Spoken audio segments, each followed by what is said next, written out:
अम्बा, अंबिका और अम्बालिका का स्वयंवर। सत्यवती से राजा शांतनु को 2 पुत्र हुए, एक चित्रांगद, दूसरा विचित्रवीर। शांतनु की मृत्यु के उपरांत चित्रांगद राजा बना, किंतु वह एक गंधर्व युद्ध में वीर गति को प्राप्त हो गया। उसके बाद सत्यवती का दूसरा पुत्र विचित्रवीर हस्तिनापुर के सिंहासन पर बैठा। विचित्रवीर की आयु उस समय छोटी थी। उसके बालिग होने तक सारा राजकाज भीष्म को ही चलाना पड़ता था।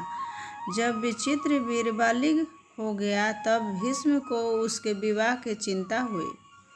भीष्म को पता चला कि काशीराज अपनी कन्याओं का स्वयंवर कर रहे हैं, तो भीष्म स्वयंवर में भाग लेने के लिए काशी चले गए।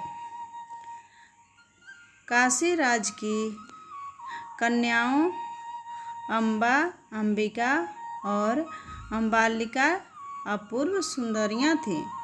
उनके रूप और गुणों का यश दूर दूर तक फैला हुआ था। स्वयंवर में भाग लेने के लिए दूर दूर से बहुत से राजा और राजकुमार वहां आए हुए थे। उस स्वयंवर में भीष्म को आया देख स्वयंवर में आए सभी राजा खुसर फुसर करने लगे। वे सोच रहे थे कि भीष्म तो अपनी प्रतिज्ञा से बंधे हुए हैं, फिर वे स्वयंवर में क्यों आए हैं। सभी की जुबान पर यही बात थी। सभी उनके शौर्य से भयभीत भी थे। उन्हें यह पता नहीं था कि वे अपने भाई विचित्रवीर के लिए स्वयंवर में आए हैं। वे सभी भीष्म का परिहास उड़ाने लगे। काशीराज की कन्याओं ने भी भीष्म की ओर से दृष्टि फेर ली। भीष्म के स्वाभिमान को इससे बहुत चोट पहुंची। उन्होंने क्रोध में भरकर वहां उपस्थित सभी राजा एवं राजकुमारों को युद्ध के लिए ललकारा और कहा कि मुझे हराकर ही तुम इन तीनों राजकुमारियों को ले जा सकते हो। राजाओं ने उनकी यह चुनौती स्वीकार कर ली और सभी ने मिलकर एक साथ भीष्म पर आक्रमण कर दिया, लेकिन कोई भी भीष्म के सामने नहीं ठहर पाया। सोम देश का राजा साल्व बड़ा वीर और स्वाभिमान राजा था। काशीराज की बड़ी कन्या अम्बा उसे प्रेम करती थी। उसने मन ही मन उसे अपना पति मान लिया था। जब भीष्म तीनों कन्याओं को अपने रथ में बैठाकर ले जा रहे थे, तब राजा साल्व ने भीष्म के रथ का पीछा किया और उसे रोकने का प्रयत्न किया। इससे साल्व और भीष्म में भयंकर युद्ध छिड़ गया, किंतु जल्द ही भीष्म ने उसे हरा दिया। परंतु अम्बा ने उसे जीवित बता दिया था कि वह साल्व से प्रेम करती है और उसे अपना पति मान चुकी है। भीष्म ने बिना किसी प्रतिरोध के अम्बा को सोमदेश का राजा साल्व के यहाँ भेज दिया, लेकिन साल्व ने उसे यह कहकर वापस भेज दिया कि वह बलपूर्वक हरण की गई कन्या को पत्नी के रूप में स्वीकार नहीं कर छोड़ देने की प्रार्थना की, तो उन्होंने उसे जीवित छोड़ दिया। भीष्म काशीराज की कन्याओं को अपने साथ लेकर हस्तिनापुर पहुँचे। शीघ्र ही भीष्म ने काशीराज की 2 कन्याओं अम्बा और अम्बालिका का विवाह विचित्रवीर से कर दिया।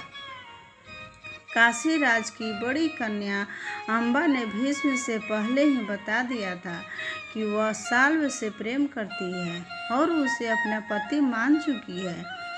भीष्म ने बिना किसी प्रतिरोध के अम्बा को सोमदेश का राजा साल्व के यहाँ भेज दिया, लेकिन साल्व ने उसे यह कहकर वापस भेज दिया कि वह बलपूर्वक हरण की गई कन्या को पत्नी के रूप में स्वीकार नहीं कर सकता। भीष्म ने उसका सभी के सामने अपमान किया है। बेचारी अम्बा अत्यधिक दुखी होकर हस्तिनापुर लौट आई। उसने भीष्म को सारा हाल कह सुनाया।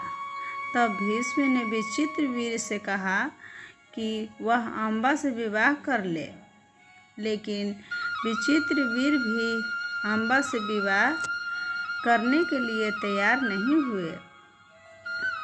उन्होंने कहा, भ्राताश्री, जिस कन्या का मन किसी अन्य व्यक्ति के लिए अर्पित किया जा चुका हो, उसे मैं अपनी पत्नी कैसे बना सकता हूँ।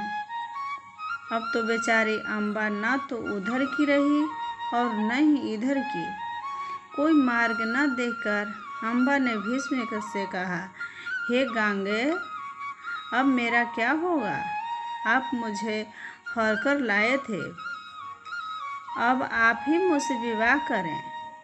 भीष्म ने उसकी बात सुनी तो वे अजीब से धर्म संकट में फंस गए। उन्होंने अपनी प्रतिज्ञा का हवाला उसे दिया।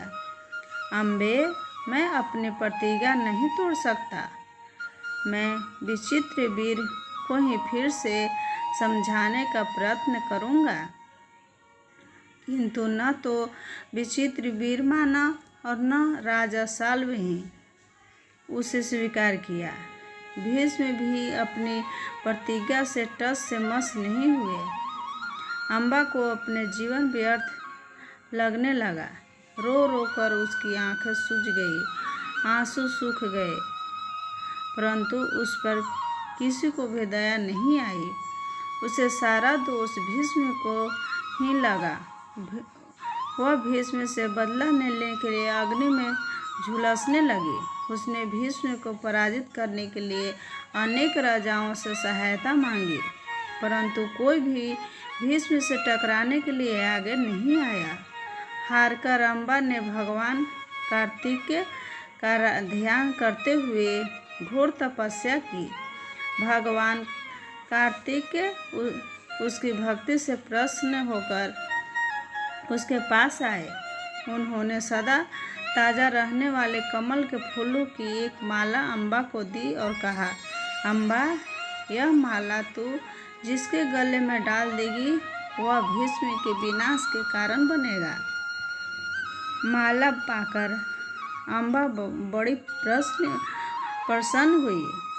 वह उसे माला को लेकर अनेक राजाओं के पास गई, किंतु कोई भी भीष्म जैसे वीर का सामना करने का साहस नहीं जुटा पाया।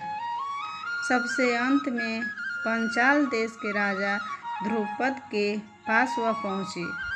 उसने राजा ध्रुपद से प्रार्थना की, हे राजन, आप बड़े वीर और प्रतापी हैं। मेरे अपमान का बदला लेने के लिए आपको भीष्म से युद्ध करना चाहिए। राजा ध्रुपद ने भी अम्बा की बात नहीं मानी, तो वह निराश होकर माला को ध्रुपद के महल के द्वार पर टांगकर चली आई। सारे क्षत्रियों से निराश होकर वह भगवान परशुराम के पास पहुंची और अपनी सारी व्यथा उन्हें सुनाई। अम्बा की करुण कथा सुनकर परशुराम का हृदय द्रविड़ हो उठा। वे अम्बा की सहायता के लिए भीष्म से युद्ध करने के लिए चल पड़े। उन्होंने भीष्म को युद्ध के लिए ललकारा। भीष्म परशुराम की ललकारा सुनकर युद्ध भूमि में आमने सामने आ खड़े हुए। दोनों ही कुशल योद्धा थे, दोनों ही ब्रह्मचारी थे। उन दोनों के बीच में कई दिन तक युद्ध चलता रहा। हार और जीत का निर्णय होना कठिन था। अंत में परशुराम ने स्वयं ही अपनी हार मान ली और अम्बा से कहा, बेटी, जो कुछ भी मेरे वश में था मैंने किया। अब तुम्हारे लिए यह उचित है कि तुम भीष्म की ही शरण में चली जाओ। परंतु अम्बा दुखी होकर भीष्म के पास जाने की बजाय हिमालय की ओर चल गई। वहाँ उसने भगवान शिव की घोर तपस्या की। कैलाशपति भगवान शिव ने प्रसन्न होकर अम्बा को दर्शन दिए और कहा, पुत्री, तुम्हारी तपस्या पूर्ण हुई। अगले जन्म में भीष्म की मृत्यु तुम्हारे ही कारण होगी। भगवान शिव के अंतर्धान होने के बाद अम्बा ने तत्काल चिता तैयार की और अग्नि की गोद में अपने आप समर्पित कर दिया। महादेव को वरदान से अम्बा दूसरे जन्म में राजा ध्रुपद के यहाँ कन्या के रूप में प्रकट हुई। पिछले जन्म की हर बात उसे स्मरण थी। जब वह बड़ी हुई तो उसने खेल खेल में राजद्वार पर टंगे कार्तिक के द्वारा प्रदान की गई माला उतारकर अपने गले में पहन ली। राजा ध्रुपद भयभीत हो उठे। वे भीष्म से शत्रुओं मोल लेना नहीं चाहते थे, इसलिए उन्होंने अपने हृदय पर पत्थर रखकर दुखी मन से अपनी पुत्री को घर से निकाल दिया। अम्बा ने वन में जाकर घोर तपस्या और अपने तपोबल से अपना स्त्री रूप त्याग दिया और पुरुष वेश धारण कर लिया। अब लोग उसे शिख खंडी के नाम से पुकारने लगे। ये वीडियो आप लोग को कैसे लगा? Please like, subscribe and share ज़रूर करें।